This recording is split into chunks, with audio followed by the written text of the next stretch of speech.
juif et généticien reconnu, Robert Galm, a accepté de se convertir à l'islam après avoir compris un secret caché dans le Coran, un secret qui défie la science moderne, un secret qui concerne le respect de la dignité des femmes et la préservation de la pureté sociale. Robert Galm, professeur à l'université Albert Einstein, n'aurait jamais imaginé que ses recherches sur le corps humain le conduiraient à remettre en question sa foi et à embrasser l'islam.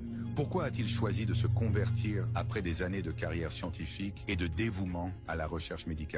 La réponse réside dans une période spécifique mentionnée dans le Coran, connue sous le nom de Ida, la période de 3 mois que chaque femme musulmane doit observer après un divorce. Ce concept n'est pas seulement spirituel, il est aussi soutenu par des preuves scientifiques qui nous montrent pourquoi l'islam protège les femmes et leur bien-être mieux que toute autre société. Robert Galm a été stupéfait en découvrant que les femmes musulmanes suivent cette période d'attente de 3 mois pour une raison extrêmement logique et scientifique. Dans ses recherches, il a découvert quelque chose de fascinant. Il a constaté qu'après un divorce, la femme doit attendre 3 mois pour que son corps élimine les empreintes génétiques laissées par son ex-mari. Vous avez bien entendu, des empreintes génétiques. Les relations sexuelles entre un homme et une femme laissent des traces dans le corps de la femme, comme une empreinte digitale invisible. Chaque homme a des protéines uniques dans son sperme, et ces protéines agissent comme une sorte de code génétique qui reste dans le corps de la femme après l'acte sexuel.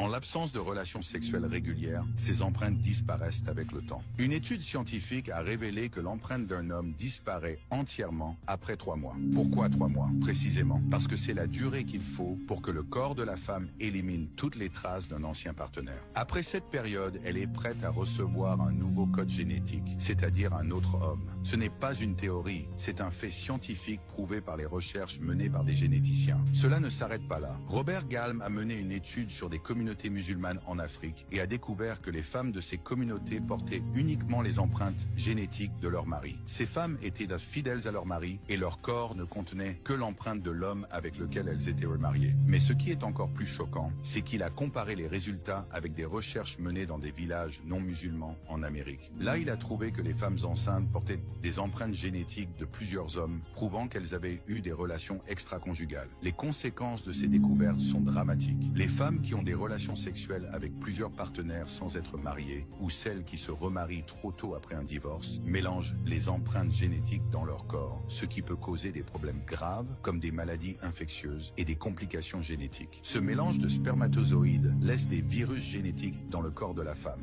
ce qui peut rendre son utérus vulnérable à des infections graves. Galm a même effectué une recherche sur sa propre femme et a été horrifié de découvrir qu'elle portait 3 empreintes génétiques différentes, ce qui signifiait qu'elle l'avait trompé. Cela a été un choc pour lui, mais cela l'a aussi poussé à examiner plus profondément les enseignements du Coran, qui préconisent un respect profond pour la pureté du corps et de l'âme. Après avoir pris conscience de cette réalité scientifique et spirituelle, Robert Galm a décidé de se convertir à l'islam, convaincu que l'islam est la seule religion qui protège véritablement la dignité des femmes et garantit la stabilité de la société. Mais ce n'est pas tout. Cette révélation scientifique confirme également un verset coranique qui dit « Et nous leur montrerons nos signes dans les horizons et en eux-mêmes, jusqu'à ce qu'il leur devienne évident que c'est la vérité. » L'islam ne se contente pas de nous guider spirituellement. Il nous offre aussi des vérités scientifiques profondes qui étaient connues par le prophète Muhammad il y a plus de 1400 ans, mais qui ne sont découvertes par la science moderne que maintenant. Le Coran contient des explications scientifiques incroyables, telles que la formation des embryons, l'origine de l'univers avec le Big Bang, et même des détails sur les empreintes génétiques. Cela montre la grandeur d'Allah et la perfection de la révélation coranique. Imaginez cela, il y a 14 siècles,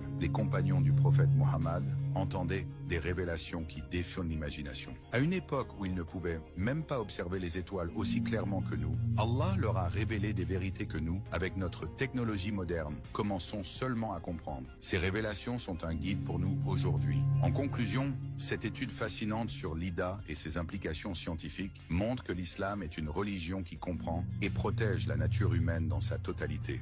Nous devons continuer à rechercher la vérité, à renforcer notre foi en Allah et à vivre selon les principes qu'il nous a enseignés. L'islam ne se contente pas de répondre à nos questions spirituelles, mais il nous guide aussi dans notre vie quotidienne en nous fournissant des réponses scientifiques et pratiques aux défis modernes.